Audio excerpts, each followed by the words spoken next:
Welcome to Neighborhood Christian Fellowship. We are so excited to be worshiping together today. We'd love to know where you're worshiping from. What city are you in? Go ahead and drop it right down there in the comments so we can make sure to connect. Let's pray. Father God, we thank you for today. We thank you for the opportunity to come together. God, I ask that you would just open your word up and reveal yourself today. In your name, amen.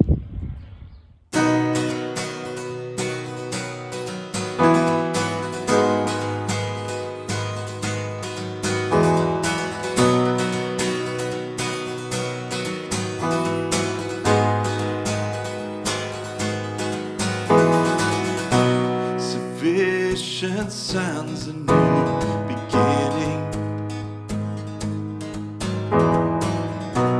As distant hearts begin believing, redemption's bid is unrelenting. Your love goes on. Your love goes on.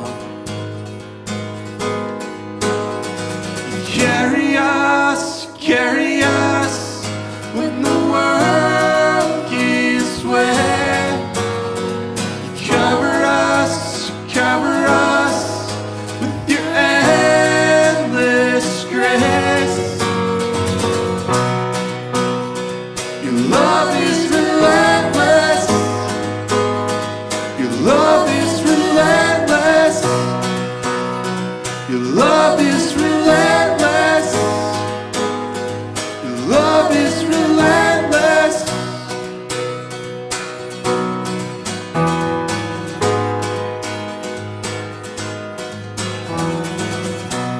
The time is up for chase and shadows. You gave the world a light to follow. A hope that shines beyond tomorrow. Your love goes on. Your love goes on.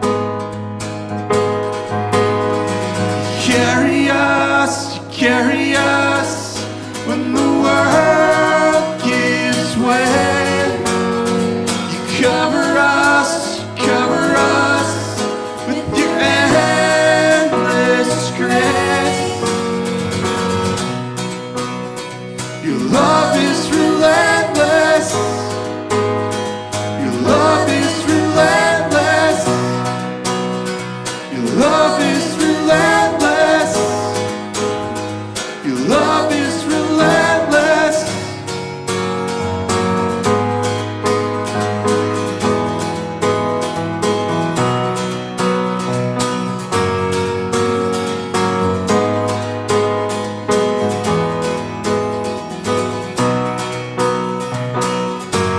Tearing through the veil of darkness, breaking every chain, you set us free.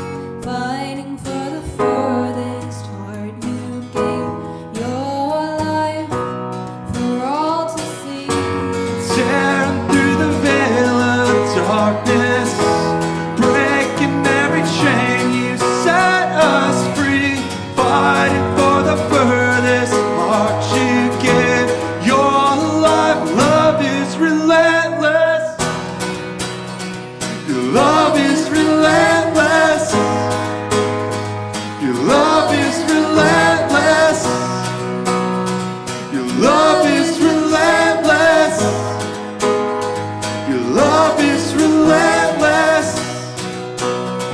Your love is relentless. Your love is relentless. Your love is relentless. Your love is relentless. As we practice social distancing and staying at home, Neighborhood Christian Fellowship is committed to the ministries that will reach out to not only our local community, but our online community as well. You can help us in that through giving. We have 3 easy ways that you can do that. The first is by sending it to our physical address. The second is that you can text the word GIVE to the number 84321. And finally, you can go online to www.myncf.org, click on Give, and do it there. We thank you so much for partnering with us, and we look forward to seeing how God is going to move during this time. A few years ago, I had preached a sermon and I went a little long. I got a little overly enthusiastic, and I said to my father-in-law, I said, "So what did you think?"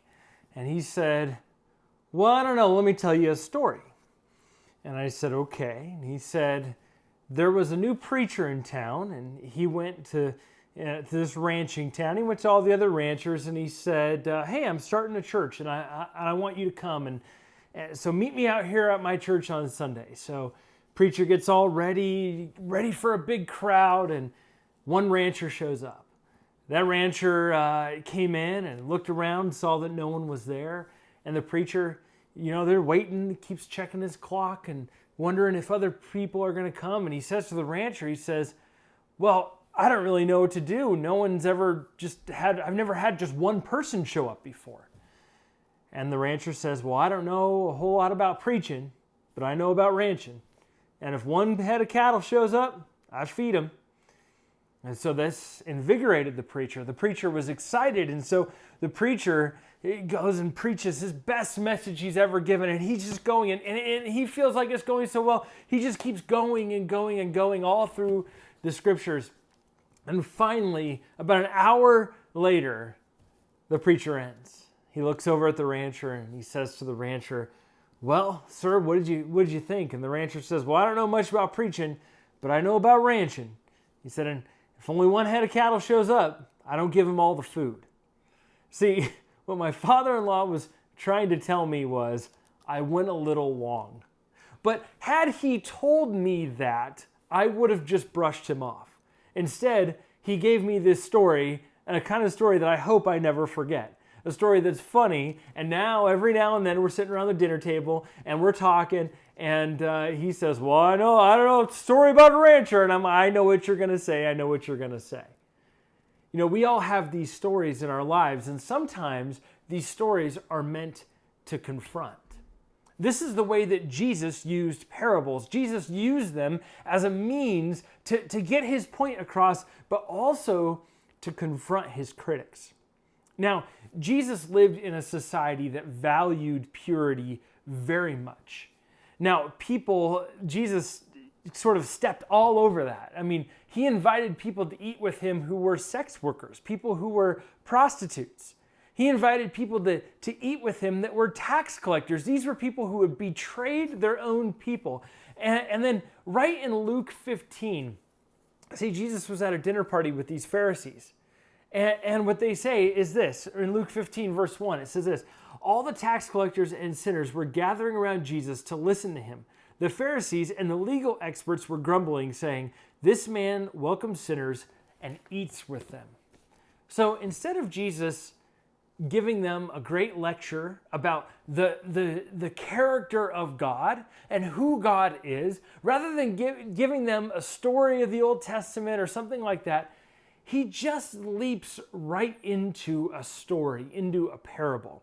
And see, here's why I think this is important in our society today, and here's why I think Jesus did this. Let's say you have Group A and you have Group B. Group A believes that the earth is round. The earth is a sphere. Group B says the earth is flat, and we pretty much know that. We're flat earthers, right? So Group A can get all the scientific evidence. We could get astrophysicists, we get any NASA scientist or anybody else that exists. We get photos from the moon, photos from satellites. We can get, whatever exists out there that proves, the curvature of the earth. The earth is round. And you could present it to the flat earthers and say, "Look, here is all the evidence in the world." But you know what they're going to do at the end of the day? They're just going to fall tighter into their position on the earth being flat, right? This is the problem with our society today.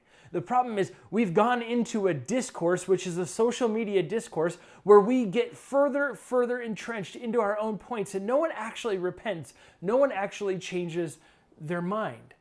And so Jesus was facing the exact same cultural setting where he couldn't just tell these Pharisees what it says in the Bible. He had to work out different stories. These stories, these parables, they're side doors to the brain. They're not the front door, they're the side door. They're the things that sort of weasel in the back and sort of linger around for a little while. They're stories that make you uncomfortable, stories that make you think. So let's go to that first story. Jesus told them this parable.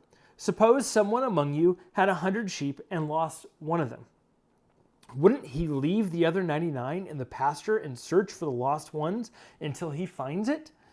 And when he finds it, he's thrilled, and he places it on his shoulders. When he arrives home, he calls together his friends and neighbors, saying to them, "Celebrate with me because I've found my lost sheep." In the same way, I tell you, there will be more joy in heaven over one sinner who changes both heart and life than over 99 righteous people who have no need to change their hearts and their lives.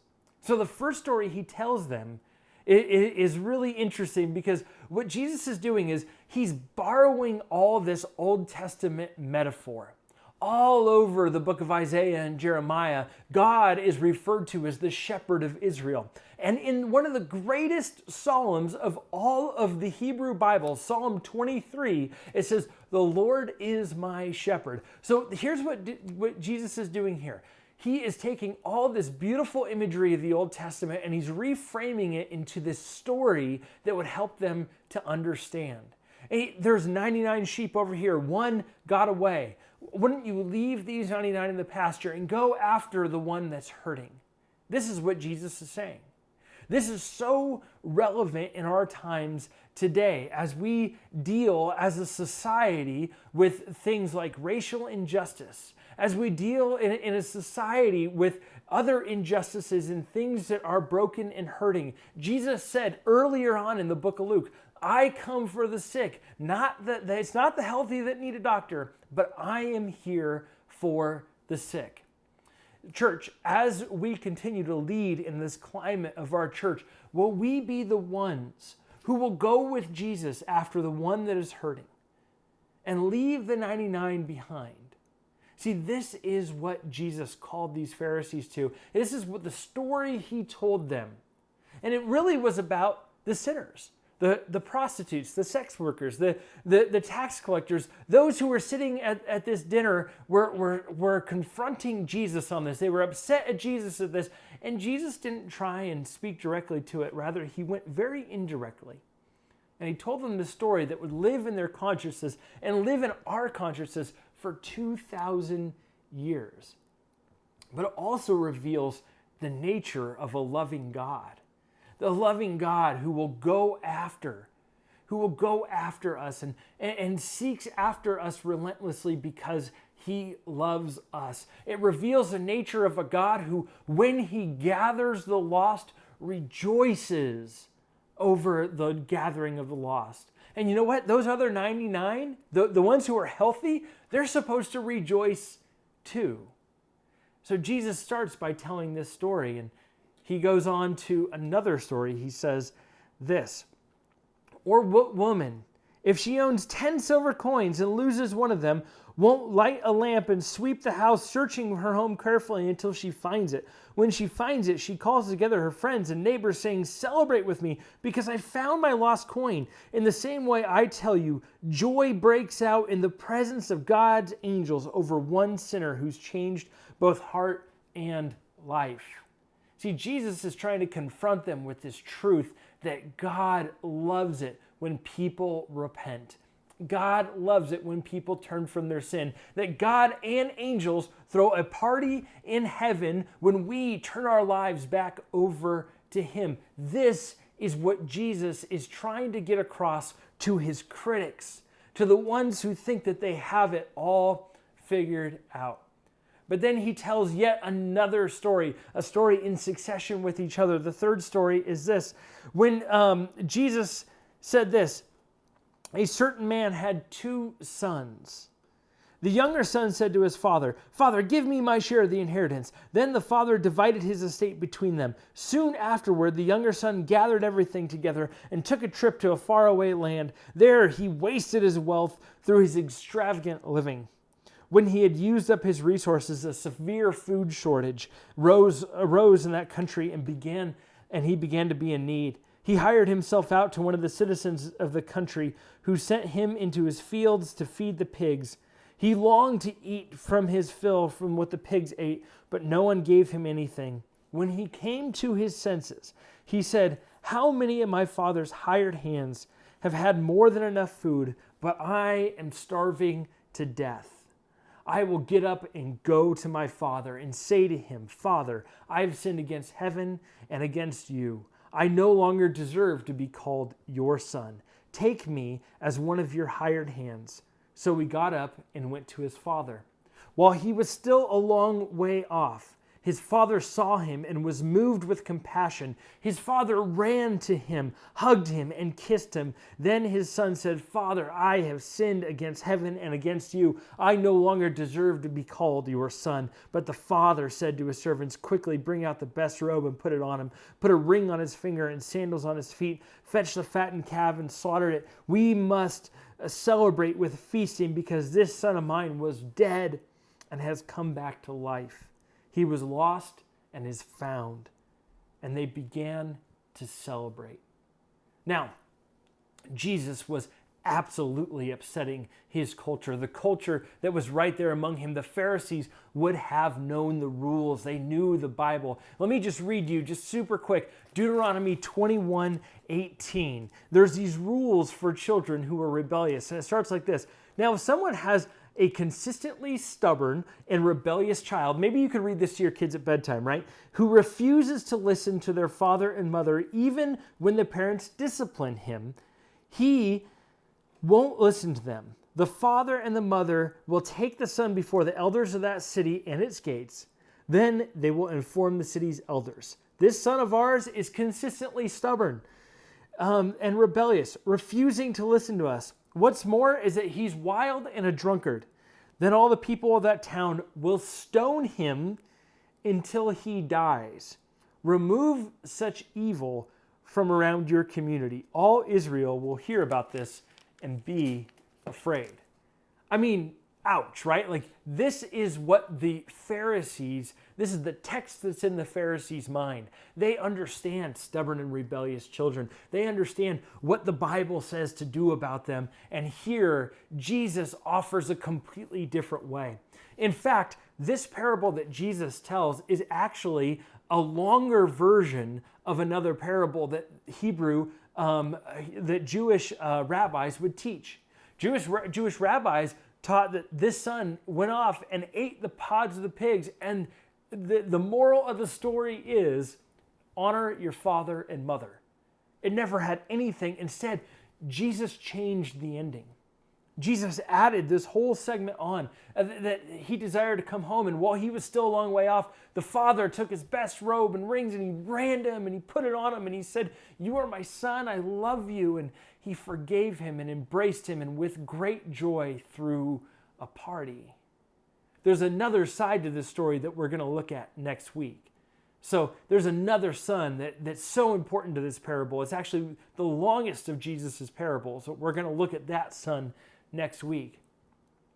But overall, Jesus is telling the Pharisees, he's showing them the character of God, a God who is full of joy when people come to repentance, a God who will seek after the lost sheep, a God who, even when we offend him, even when we sin against him, can come to our senses and say, "God, we have done wrong," and he will run to us and embrace us.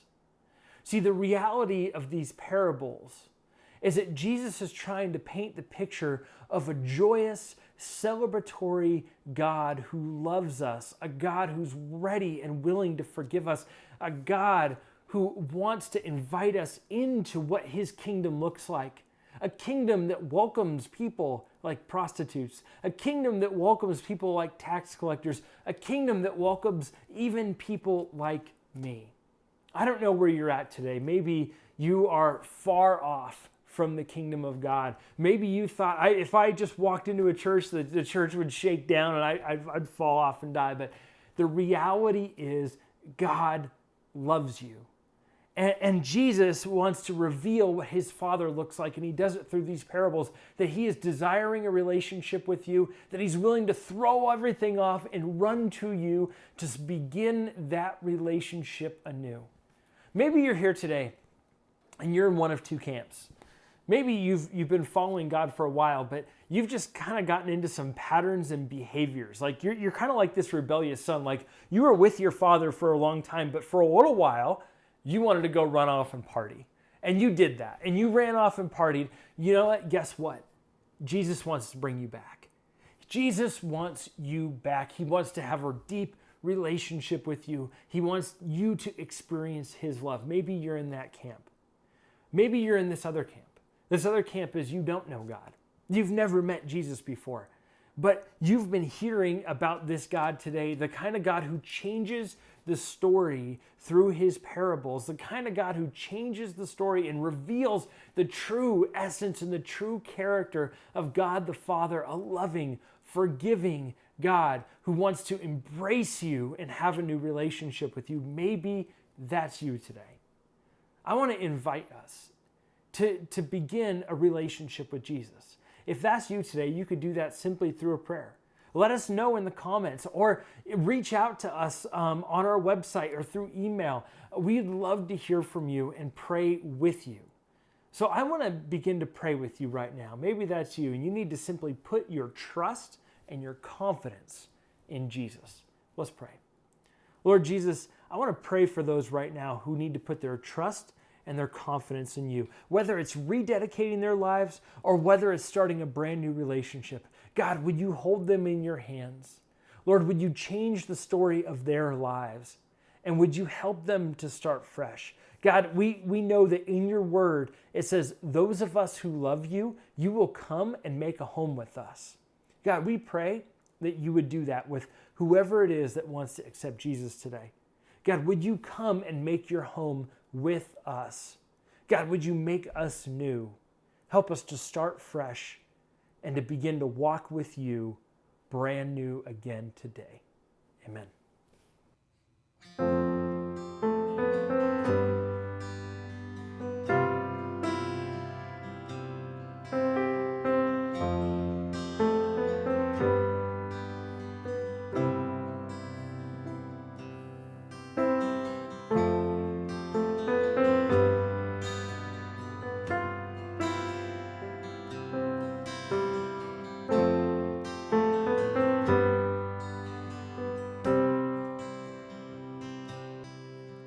Lord is my shepherd, I shall not want.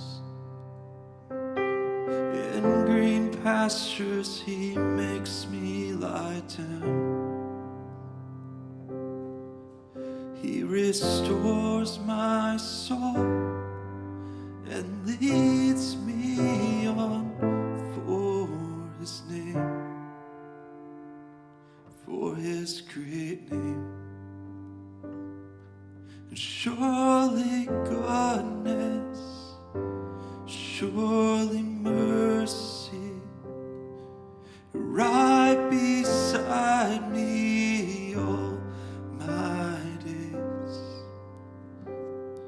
And I will dwell in your house forever and bless your holy name.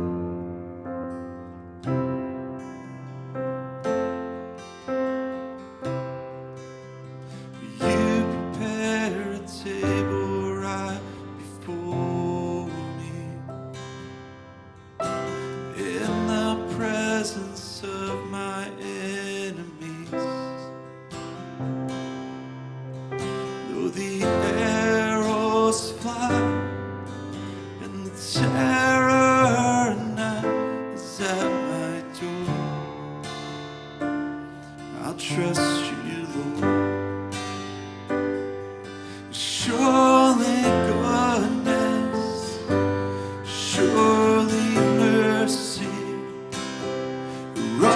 right beside me all my days, and I will dwell in your house forever and bless your holy name.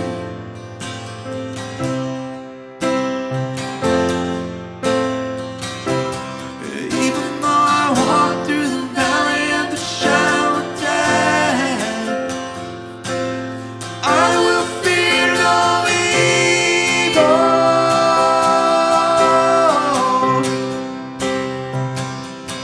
Even though I walk through the valley of the shadow of death,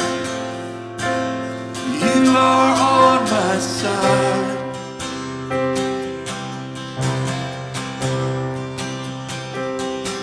And even though I walk through the valley of the shadow of death, I will fear no evil.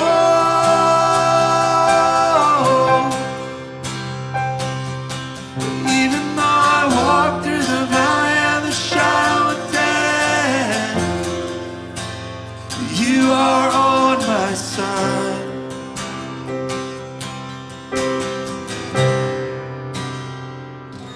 And surely goodness, surely mercy, right beside me all my days, and I will dwell in your house forever and bless your holy name.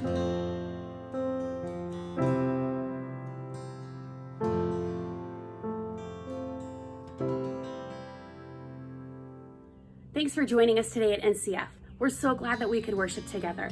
If you're new with us, or if it's your first time, we'd love to connect with you. Go ahead and drop a smiley face emoji right there in the comments, and we'll make sure to reach out. If you'd like to get to know a bit more about our church, go ahead and text the word HELLO to 626-587-3357. If you'd like prayer or a personal conversation with one of our pastors, you can text the word prayer to that same number. Again, thank you for joining us, and we really look forward to seeing you soon.